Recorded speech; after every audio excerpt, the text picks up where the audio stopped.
اللهم صل على محمد وعلى آل محمد كما صليت على إبراهيم وعلى آل إبراهيم إنك حميد مجيد. اللهم بارك على محمد وعلى آل محمد كما باركت على إبراهيم وعلى آل إبراهيم إنك حميد مجيد.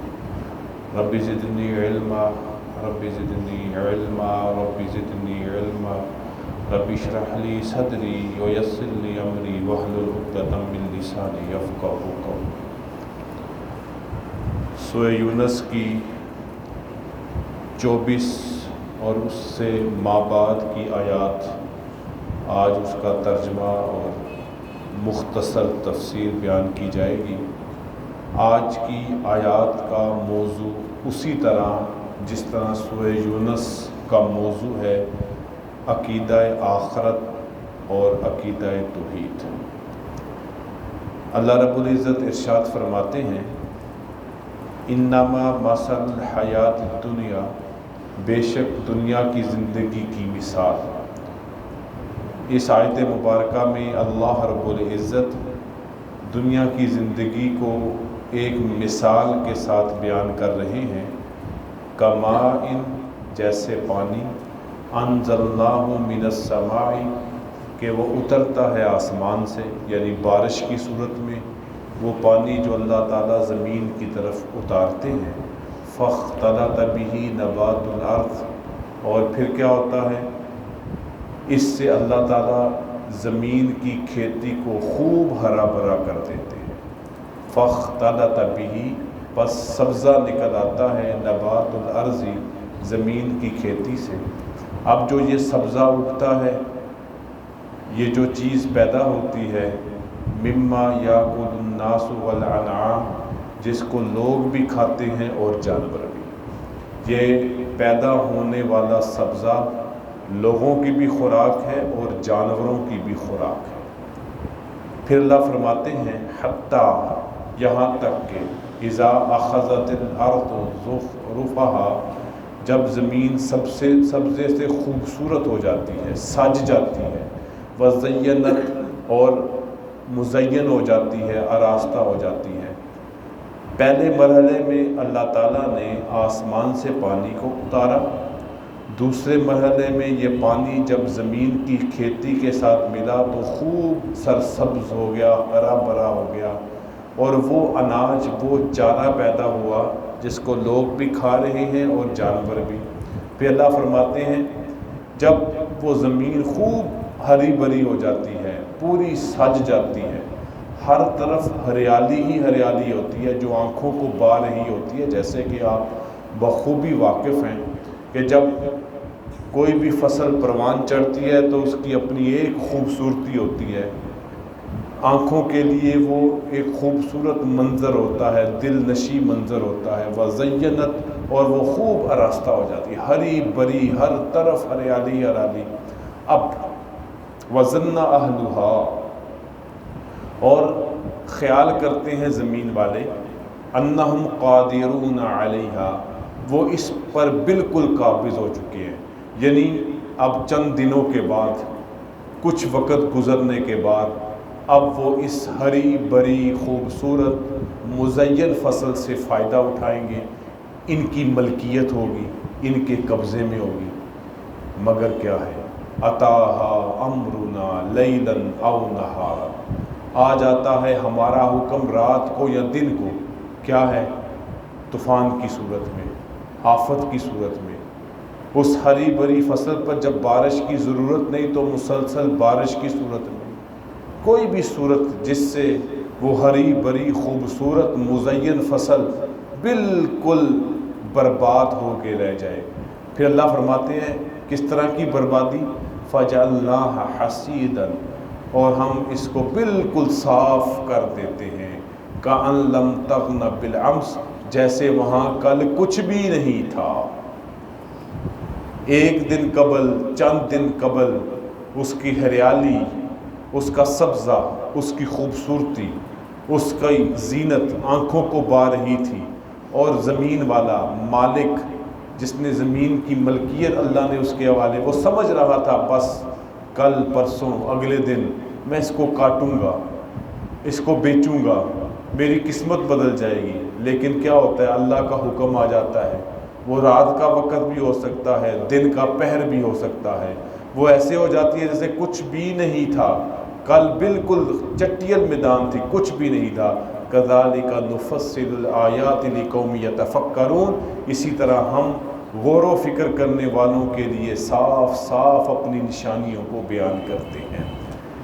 اللہ رب العزت نے اس مثال کے ساتھ ایک تطبیق بیان کی ہے، ایک مطابقت اور مماثلت بیان کی ہے انسان کی. انسان کہاں سے پیدائش، معصوم سا بچہ جو اپنی مرضی سے کروٹ نہیں بدل سکتا، پھر وہ بچپنے سے لڑکپن سے بلوغت سے جوانی، اور پھر جب ماں باپ اس کو اس کی جوانی پہ دیکھتے ہیں تو اس کی آنکھوں کی وہ ٹھنڈک ہوتا ہے، اس کو اپنے بڑھاپے کا سہارا سمجھتے ہیں، اس پہ اپنی لمبی لمبی امیدیں باندھ لیتے ہیں. مگر کسی بھی پہر اللہ کے حکم سے موت کا فرشتہ آتا ہے. وہ جوان جس پر بوڑھے ماں باپ نے کتنی امیدیں رکھی ہوتی ہیں، اپنی امیدوں کا سہارا بنایا ہوتا ہے، اپنے بڑھاپے کا اس کو آسرا بنایا ہوتا ہے، اس پہ اپنی لمبی لمبی امیدیں باندھ لیتے ہیں. مگر کسی بھی پہر اللہ کے حکم سے موت کا فرشتہ آتا ہے. وہ جوان جس پر بوڑھے ماں باپ نے کتنی امیدیں رکھی ہوتی ہیں، اپنی امیدوں کا سہارا بنایا ہوتا ہے، اپنے بڑھاپے کا اس کو آسرا بنایا ہوتا ہے، بالکل موت کے ساتھ وہ ختم ہو جاتا ہے. اللہ بیان فرما رہے ہیں تمہاری دنیا کی زندگی اسی طرح ہے، آن کی آن تمہارے ہاتھوں سے سب کچھ نکل جاتا ہے اور تمہارے پاس کچھ نہیں ہوتا. آگے اللہ تعالیٰ دنیا کی زندگی کے بعد آخرت کی زندگی کو بیان فرما رہے ہیں. واللہ یدعو الی دار السلام، اور اللہ سلامتی والے گھر کی طرف بلاتا ہے. کون سا گھر؟ جو سلامتی والا ہے. دار السلام اس گھر کو کہتے ہیں جس میں امن و سکون ہو، جس میں سلامتی ہو. اور مفسرین نے اس طرح بھی بیان فرمایا ہے کہ دار السلام جنت کو اس لیے کہتے ہیں کہ یہاں پر فرشتے جنتیوں کو آتے جاتے، اور جنتی بھی آتے جاتے ایک دوسرے کو السلام علیکم السلام علیکم کہتے ہیں. وَيَهْدِي مَن يَشَاءُ إِلَىٰ صِرَاطٍ مُسْتَقِيمٍ، اور اللہ تعالیٰ ہدایت دیتا ہے جس کو چاہتا ہے سیدھے راستے کی طرف. وَاللَّهُ يَدْعُو إِلَىٰ دَارِ السَّلَامِ، اور اللہ کہاں بلاتا ہے؟ سلامتی والے گھر کی طرف. تم دنیا میں پڑے ہوئے ہو، رب تو تمہیں جنت کی طرف بلا رہا ہے. ایک حدیث مبارکہ ہے جس کو بخاری نے روایت کیا ہے. نبی کریم صلی اللہ علیہ وسلم آرام فرما رہے تھے، اللہ کے فرشتے حاضر ہوئے. ایک فرشتہ دوسرے سے کہنے لگا تم ذرا اس سوئے ہوئے شخص کی کوئی مثال دو. دوسرے فرشتے نے کہا اللہ تعالیٰ الفاظ کی کمی بیشی کو معاف فرمائے. دوسرے فرشتے نے کہا اس شخص کی مثال ایسی ہے کہ کسی نے ایک شخص بنایا، کسی نے ایک گھر بنایا، اس کو خوب سجایا، مزین کیا، وہاں پہ دسترخوان بچھایا، اور ایک بندے کو حکم دیا کہ تم پکارو اس کی طرف، اس دسترخوان کی طرف. جنہوں نے اس پکارنے والے کی دعوت کو قبول کر لیا انہوں نے اس دسترخوان سے فائدہ اٹھایا، اور جنہوں نے اس پکارنے والے کی دعوت کو قبول نہیں کیا اور وہ اس دسترخوان سے دور رہ گئے، اس سے استفادہ نہ کر سکے. پھر دوسرے فرشتے نے، ایک اور فرشتے نے کہا کیا مطلب اس مثال سے؟ تو کہا کہ اس گھر کو بنانے والا اللہ رب العزت ہے، پکارنے والے محمد رسول اللہ صلی اللہ علیہ وسلم ہیں. جنہوں نے ان کی اتباع کی، ان کی اطاعت کی، وہ اس دسترخوان سے فائدہ اٹھائے گا، یعنی جنت کی نعمتوں سے فائدہ اٹھائے گا. اور جو شخص اس دسترخوان کی طرف نہیں آئے گا اس کو جنت سے ہٹا کے جہنم میں پھینک دیا جائے گا. واللہ یدعو الی دار السلام، اور اللہ سلامتی والے گھر کی طرف بلاتا ہے اور ہدایت دیتا ہے جس کو وہ چاہتا ہے صراط مستقیم کی طرف. للذین احسنوا الحسنی والزیادہ، جنہوں نے بلائی کی ان کے لیے بلائی اور زیادتی ہے. اب یہاں پہ اللہ تعالیٰ ایک اصول بیان فرما رہے ہیں، وہ لوگ جو نیکی کرتے ہیں، وہ لوگ جو بلائی کرتے ہیں، اللہ رب العزت ان کو احسن الحسنہ، بلائی کے بدلے میں بلائی بھی دیتے ہیں اور اس بلائی کے ساتھ ساتھ مزید عطا فرماتے ہیں۔ صرف نیکی کا بدلہ نیکی نہیں ہوتا، بلکہ اللہ تعالیٰ نیکی کے ساتھ بدلے کے ساتھ مزید بھی عطا فرما دیتے ہیں۔ اور یہ بات اس حدیث مبارکہ کی مصداق ہو سکتی ہے جس میں نبی کریم صلی اللہ علیہ وسلم کا یہ فرمان موجود ہے، اور اس کا مفہوم یہ ہے، جو شخص ایک نیکی کرتا ہے اللہ تعالیٰ اس کو کم از کم 10 تک بدلہ عطا فرماتے ہیں۔ زیادہ کی کوئی حد نہیں ہے۔ ایک بات یہ بھی بیان کی گئی کہ نیکی کا بدلہ نیکی جنت کی صورت میں مل گیا، یہ زیادہ کیا ہے، اس کے اوپر زیادتی کیا ہے؟ حدیث مبارکہ کا مفہوم ہے جب جنتی جنت میں پہنچ جائیں گے اور پھر صدا لگانے والا صدا لگائے گا، تمہیں ایک اور نعمت دی جا رہی ہے، جنتی حیران اور پریشان ہوں گے جب اتنا کچھ مل چکا ہے، جنت مل چکی ہے، جنت کی نعمتیں مل چکی ہیں، ہمیں اپنی نیکیوں کا بدلہ مل چکا ہے، ہمیں اپنی بلائی اور خیر کے بدلے میں جنت مل چکی ہے، اس کی نعمتیں مل چکی ہیں، اب کیا؟ اللہ رب العزت وہاں پردے سے اپنی زیارت کروائیں گے۔ یہ جنت کی نعمتوں سے سب سے بڑھ کر نعمت ہوگی۔ مفسرین کہتے ہیں اس زیادہ کا معنی اللہ کا دیدار بھی ہے مومنین جنتیوں کو جو اللہ تعالیٰ جنت میں فرمائیں گے۔ وَلَا يَرْحَقُ وُجُوهَهُمْ، اور نہیں چڑھے گی ان کے چہروں پر قطر، سیاہی، ولا ذلہ، اور نہ رسوائی۔ قطر یہ کہتے ہیں تارکول کو، جس ہم اپنی زبان میں کہتے ہیں لک، یہ جو سڑکوں کو بنانے میں استعمال ہوتی ہے۔ لک کی مشابہت اور مثال انتہائی کالے رنگ کی ہوتی ہے۔ تو اللہ تعالیٰ فرماتے ہیں کہ اللہ تعالیٰ نیکی کرنے والوں کو، جنتیوں کو، ان کے چہروں کو سیاہی سے اور ذلت سے محفوظ رکھیں گے، ان پر کسی طرح کی کوئی سیاہی اور ذلت نہیں ہوگی۔ کیوں؟ اولئک اصحاب الجنتی، یہی لوگ تو بہشتی ہیں، جنتی ہیں، ہم فیہا خالدون، وہ اس میں ہمیشہ رہیں گے۔ اللہ تعالیٰ ہمیں اسی طرح جنت میں اکٹھا فرمائے۔ والذین کسبوا السیئات، اور وہ لوگ جنہوں نے برائیاں کمائی، بدیاں کرتے رہے، برائیاں کرتے رہے، بہت کچھ غلط کرتے رہے، اللہ فرماتے ہیں ان کے لیے کیا ہے؟ جزا، بدلہ ہے، سیئہ ایک ہی پاتا ہے۔ یہ نبی کریم صلی اللہ علیہ وسلم کی حدیث مبارکہ کا مفہوم ہے، اور اس امت پر اللہ کا بڑا احسان ہے کہ یہ امت ایک نیکی کرے کم از کم 10 کا ثواب پائے، اور اگر ایک برائی کرے تو صرف اس کے کھاتے میں ایک ہی برائی لکھی جائے۔ یہی اللہ فرما رہے ہیں، بدلہ ہے اس کی برائی کا اسی کی مثل، جتنی برائی اتنا بدلہ، اس میں کوئی اونچ نیچ نہیں ہے، عدلہ بدلہ پورا پورا، اس میں اللہ تعالیٰ کوئی ضربیں تقسیمیں نہیں کرتا۔ ہاں نیکی میں ضربیں ہوتی ہیں، نیکی میں ضربیں ہوتی ہیں، وہ نیکی کی ضربیں وقت کے ساتھ ہیں، نیکی کی ضربیں اس خاص مخصوص وقت کی فضائل کی وجہ سے ہیں۔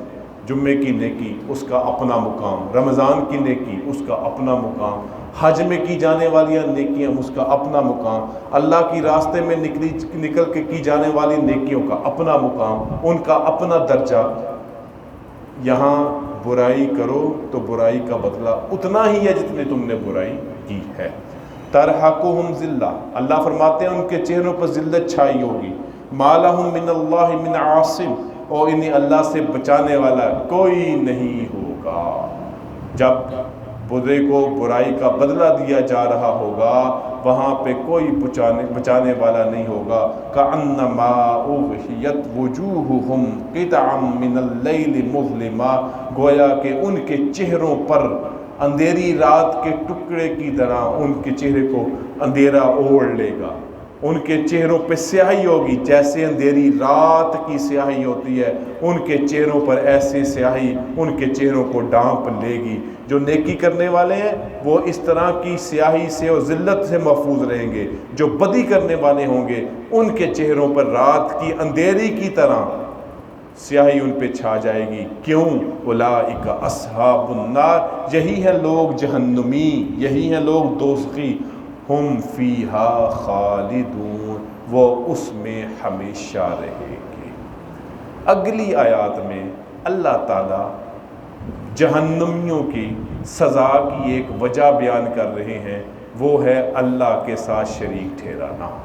اب ایک مکالمہ ہو رہا ہے، ایک منظر کشی اللہ تعالیٰ قیامت کے دن میں فرما رہے ہیں، وَيَوْمَ نَحْشُرُهُمْ جَمِيعًا، جس دن ہم سب ان سب کو جمع کریں گے۔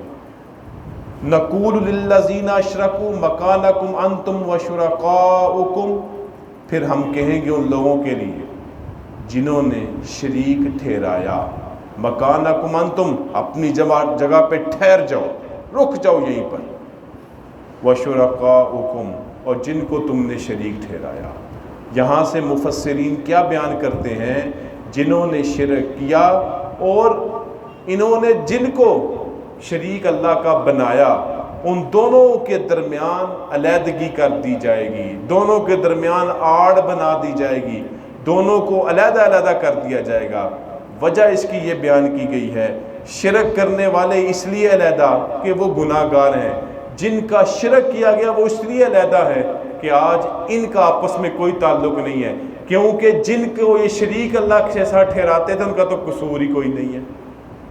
انہوں نے تو نہیں کہا تھا، حضرت عیسیٰ علیہ السلام نے تو نہیں کہا تھا عیسائیوں کو کہ مجھے اللہ کا بیٹا بناؤ، میری عبادت کرو۔